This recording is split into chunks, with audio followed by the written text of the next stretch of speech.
Ce garçon était passionné par l'école. Il a passé 3 mois à l'école, très heureux.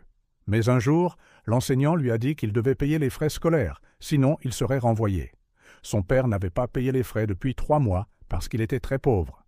Ils étaient si pauvres que parfois ils mangeaient de la terre lorsqu'ils ne trouvaient rien à manger. Le garçon a quitté l'école de lui-même. Ensuite, il s'est concentré uniquement sur la réparation des radios cassées.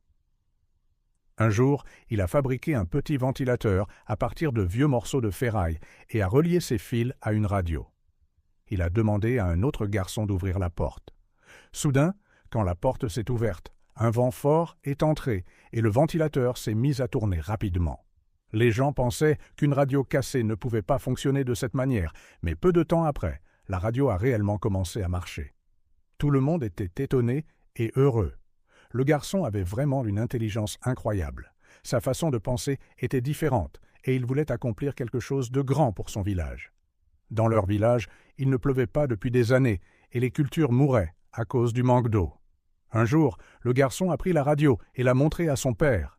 Il l'a connectée au petit moteur du ventilateur et la radio s'est mise à fonctionner. Il a expliqué « Papa, c'est un petit moteur qui produit une énergie simple pour faire fonctionner la radio.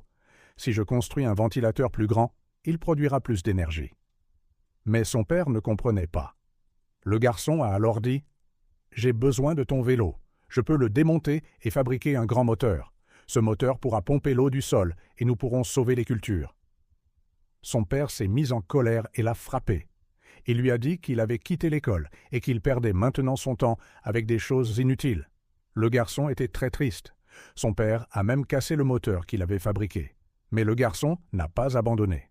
Un jour, son père est revenu et lui a dit « Je suis prêt à te donner le vélo. » Le garçon était très heureux. Il a dit « Papa, fais-moi confiance une seule fois. » Son père a accepté.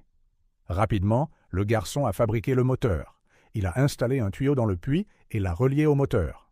Avec l'aide de son père et des habitants du village, ils ont construit une grande structure comme une tour.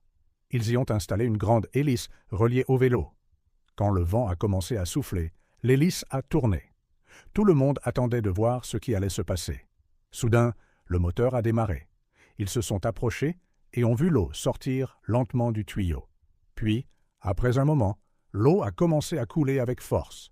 Les gens ont crié de joie. Pour la première fois, le père a serré son fils dans ses bras.